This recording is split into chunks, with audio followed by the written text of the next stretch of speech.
আসলে অনেক প্রতিষ্ঠানে গিয়ে দেখবেন আসলে আপনার ইএফডি মেশিনটা নাই বা ব্যবহার করা হচ্ছে না বা সেও ফাঁকি দিচ্ছে এক প্রকার।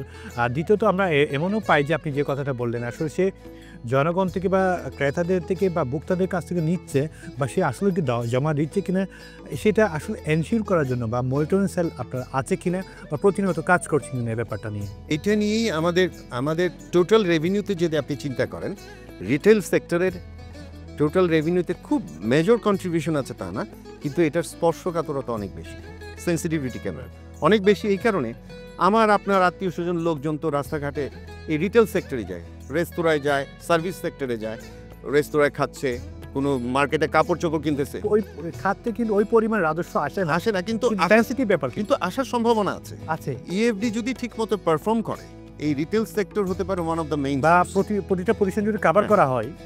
আমি বলছি কন্ট্রিবিউট করছে না বর্তমান প্রেক্ষাপটে, কিন্তু ইএফডি যদি সত্যিকার অর্থে ফাংশনিং হয় তাহলে এটা one of the main source হবে আমাদের রেভিনিউর। এইটাই বার্তাটা আমরা জনগণকে দিতে চাই। এখন হচ্ছে কি, এটা মনিটরিং করার জন্য আমাদের জনবলের তো একটা স্বল্পতা আছে। আর ইনফ্যাক্ট এত হাজার হাজার দোকানপাট আপনি আপনার জনবল ডিপ্লয় করে এটা কখনো ইনশিওর করতে পারবেন না। এটা যেটা আমি শুরুতে বলেছিলাম, মন মানসিকতা পরিবর্তন। যিনি ব্যবসা প্রতিষ্ঠান চালান ওনাকে ভাবতে হবে এই টাকাটা আমি দিচ্ছি না, জনগণ দিচ্ছে, জনগণের টাকাটা আমি সরকারি কোষাগারে জমা দিব। এই স্বচ্ছতা, এই সততা তার থাকতে হবে এক। দ্বিতীয়ত হচ্ছে আমার কনজিউমার যারা ভোক্তা, যেমন আমি ভোক্তা, আপনি ভোক্তা, এই দেশের আম জনগণই তো ভোক্তা, যারা দোকানে গিয়ে কেনাকাটা করে। তো তারা যদি সচেতন হয় এবং ভ্যাট যে সার্ভিস পণ্যটা কিনলো, যে সার্ভিসটা সে গ্রহণ করলো, সে যদি চালান চেয়ে নেয় তাহলে কিন্তু এটা সরকারি কোষাগারে যাবে। এবং আমরা সবচেয়ে একটা আশার ব্যঞ্জক খবর বলি, সেটা হলো আমরা ইএফডি মেশিনটা শুরুতে স্টার্ট করেছিলাম কোনো সেক্টর ভিত্তিক না, মানে হোটেল, রেস্তোরাঁ, মিষ্টির দোকান, বিউটি পার্লার সবাইকে আমরা রেখেছিলাম। কিন্তু রিসেন্টলি আমরা সেক্টর ভিত্তিক শুরু করেছি, এখন জুয়েলারিকে আমরা ধরেছি। বাংলাদেশের সকল জুয়েলারিকে আমরা এই ইএফডি মেশিন দিব। কেননা একটা কমপ্লেন প্রায় সমাজে যে আমার পাশে 2-3টা মিষ্টির দোকান আছে, আপনার অফিসাররা এসে, আমি ছোট্ট দোকান, আমাকে ইএফডি মেশিন দিয়ে গেল, ওই যে বড় একটি দোকান আছে ওকে দেয়নি। এটা যে কোনো কোনো ক্ষেত্রে সত্য না তা আমি বলছি না, সত্যতাও আছে, কিন্তু এটা তো এক ধরনের পেইন দেয় আমাদেরকে যখন মার্ট লেভেল থেকে এই কমপ্লেনগুলো আমার কাছে। আরও গুরুত্বপূর্ণ একটা অভিযোগ চলে আসে তাদের কাছ থেকে যে আমার একটা নির্দিষ্ট প্রতিষ্ঠানের কিন্তু ইএফডি মেশিনটা আছে, বাট একই খাত বা একই প্রতিষ্ঠান কিন্তু অন্য প্রতিষ্ঠানে কিন্তু নাই। সেক্ষেত্রে কিন্তু ওরা বলে যে কাস্টমাররা কিন্তু যেখানে দেওয়া লাগে না ব্যাট, সেই প্রতিষ্ঠানে কিন্তু বেশি ধাবিত হয়, বেশি যায়। তো সে সরকারি একটা গুরুত্বপূর্ণ দায়িত্ব পালন করছে বলে বা ব্যাট দিতে হচ্ছে বলে এই দোকানে কাস্টমার কিন্তু আসছে না এইভাবে করে। তো সেই জায়গায় কিন্তু একসাথে যদি সকলে মিলে যদি এই ইএফডি মেশিন ব্যবহার করে, সেই জায়গায় এই প্রতিবন্ধকতা বা এই বৈষম্যটা আর থাকলো না।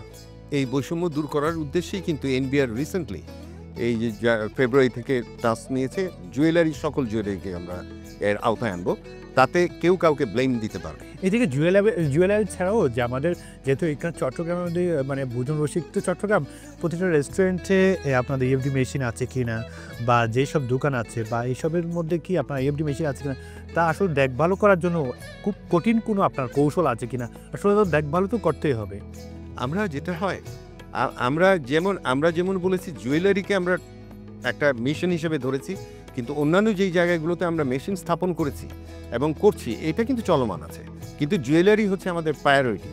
আর চট্টগ্রামে যেটা হচ্ছে হোটেল, রেস্তোরাঁ যেগুলো আছে প্রমিনেন্ট বড় মাপের, সেগুলোর তালিকা আমাদের কাছে আছে, ওর করদায়িতা সম্পর্কে আমাদের একটা ধারণা আছে, মান্থলি কীরকম সেল হয় এবং কত হতে পারে। যদি কেউ হঠাৎ করে ফল করে সেগুলোকে আমরা কঠিন নজরদারির মধ্যে আনবো। কেন হচ্ছে এটা?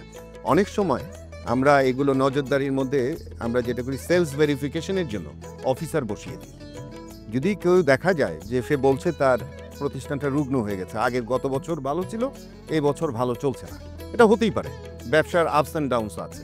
যদি সে বলে যে তার এই অবস্থা হয়েছে, তো সেটা আমি ভেরিফাই করার জন্য 5 দিন বা 6 দিন 2জন অফিসারকে ওখানে আদেশ করে বসিয়ে দিই, তুমি তার সেলস দেখো, আসলেই সত্যিকার অর্থেই তার প্রতিষ্ঠানে কেউ সার্ভিস নিতে যাচ্ছে নাকি।